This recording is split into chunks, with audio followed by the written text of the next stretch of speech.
রাতে রুটি, লুচি, পরোটার সাথে খাওয়ার জন্য এই তরকারিটা একবার করে দেখুন, দারুণ লাগে খেতে।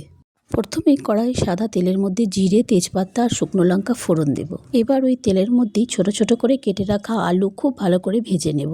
এবার একইভাবে কেটে রাখা গাজরও ভেজে নেব। আলু আর গাজর সিদ্ধ হতে একটু বেশি সময় লাগে বলে এগুলো একটু আগে ভেজে নেব। এবার এখানে টুকরো করা পেঁয়াজ কলি আর বিনস আছে, সেগুলোও একটু ভালো করে নেড়ে চেড়ে মশলা মেশাতে থাকবো। প্রথমে জিরে গুঁড়ো, হলুদ গুঁড়ো, লঙ্কা গুঁড়ো, নুন, মিষ্টি দিয়ে অল্প একটু জল দিয়ে মশলার সাথে মিশিয়ে নেব, যাতে মশলাটা না ধরে যায়। ভালো করে কষে নেব। এবার ধারে ধারে অল্প করে জল মিশিয়ে ঢাকা দিয়ে সিদ্ধ হতে দেব কিছুক্ষণ পর ঢাকনা খুলে দেখে নেব সিদ্ধ হয়েছে কিনা। সিদ্ধ হয়ে গেলে টুকরো করে কেটে রাখা ক্যাপসিকাম ভালো করে মিশিয়ে নেব।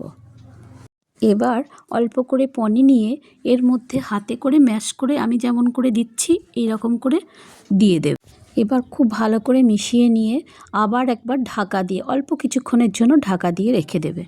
ঢাকা সরিয়ে কাসুরি মেথি, ধনেপাতা কুচি, কাঁচা লঙ্কা কুচি ওপর থেকে ছড়িয়ে নামিয়ে নেবে। তাহলেই রেডি হয়ে যাবে এই মিক্সড সবজি। খেতে কিন্তু ভীষণ ভালো হয়, তোমরা একবার করে দেখো। এই রকমভাবে অল্প পনির দিয়েই হয়ে যায়। আমি এখানে রুটির সাথে খেয়েছিলাম, তোমরা যে কোনো কিছুর সাথে খেতে পারো, খেতে কিন্তু খুব ভালো লাগে।